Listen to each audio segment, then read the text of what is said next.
بسم اللہ الحمد للہ والصلاة والسلام علی رسول اللہ رب اشرح لی صدری ویسر لی امری واحلل عقدۃ من لسانی یفقہوا قولی۔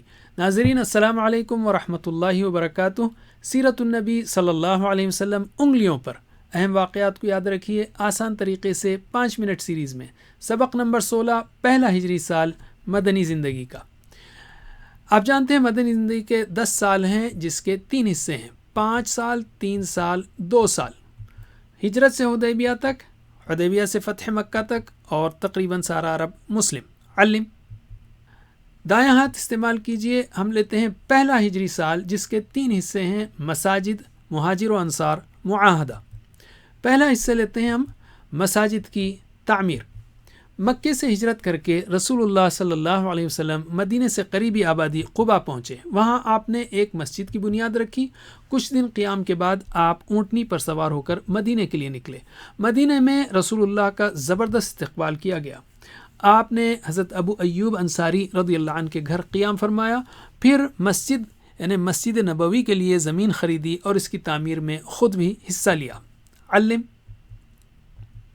مسجد نبوی میں نماز کے علاوہ صحابہ کی تعلیم اور تربیت ہوتی اور اہم معاملات کے فیصلے بھی ہوتے تھے۔ وہ ایک کمیونٹی سینٹر کی طرح تھی، اس میں بعض مہاجر صحابہ بھی رہتے تھے۔ اس طرح سب سے پہلے رسول اللہ صلی اللہ علیہ وسلم نے اللہ کی عبادت اور اس سے تعلق مضبوط کرنے کے لیے مسجد بنائی۔ یہ مسجد اہل ایمان کے درمیان اتحاد و محبت کا ذریعہ بھی بنی۔ اسباق و عمل مسلم معاشرے میں اسلام کو باقی رکھنا ہے تو سب سے اہم چیز مسجد ہے۔ اس کی تعمیر اور دیکھ بھال وغیرہ میں اپنا وقت لگائیے، مال لگائیے۔ 5 فرض نمازیں مسجد میں پڑھنے کی کوشش کیجیے۔ سب کو مسجد میں نمازیں ادا کرنے کی دعوت دیجیے اور مسجد میں ایسے مختلف پروگرام کیجیے جس میں سب لوگوں کی بھلائی ہو، اور مسجد میں آنے والوں سے بہترین تعلقات بنائیے۔ علم دوسرا حصہ ہے مہاجر و انصار، ان کے درمیان بھائی چارہ۔ مہاجرین کہتے ہیں ہجرت کرنے والے صحابہ کو، مکے سے آنے والے۔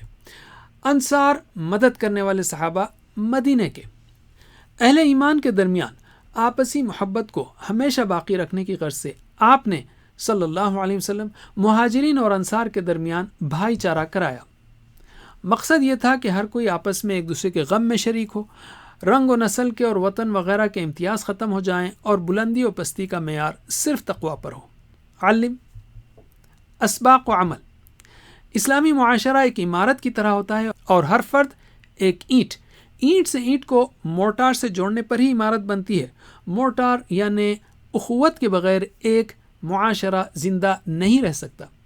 تو ہر مسلمان کے ساتھ بھائی جیسا سلوک کیجیے، اپنے دوستوں اور پڑوسیوں کا خاص خیال رکھیے۔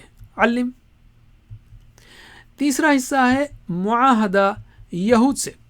رسول اکرم صلی اللہ علیہ وسلم جب مدینہ پہنچے تو وہاں اہل اسلام کے سب سے نزدیک کے پڑوسی یہود تھے۔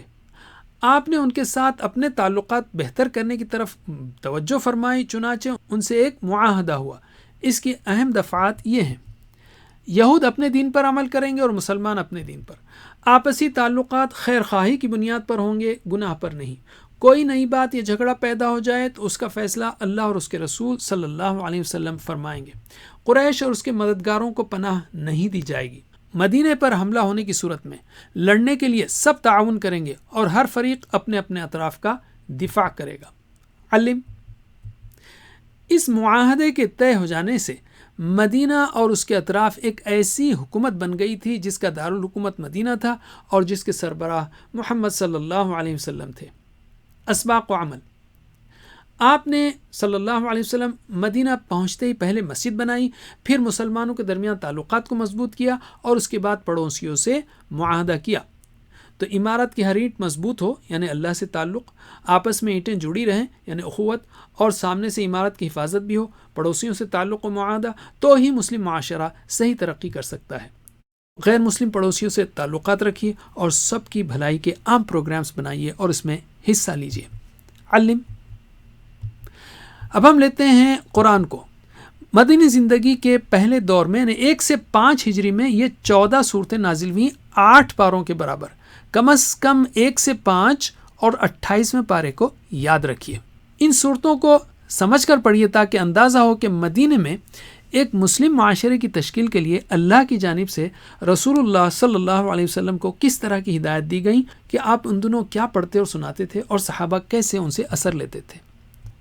حدیث، احادیث کے بغیر قرآن مجید کو اور اسلامی احکام کو سمجھنا صحیح طور پر ممکن نہیں، اس لیے اپنے ایمان کی مضبوطی کے لیے روزانہ کم از کم ایک حدیث ضرور پڑھیے۔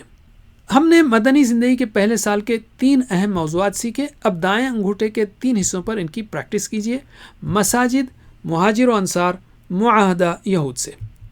جزاکم اللہ خیر۔ کوئز کرنا مت بھولیے۔ اللہ سے دعا ہے کہ ہمیں سیرت پڑھنے، پڑھانے، عمل کرنے اور پھیلانے کی توفیق دے۔ والسلام علیکم ورحمۃ اللہ وبرکاتہ۔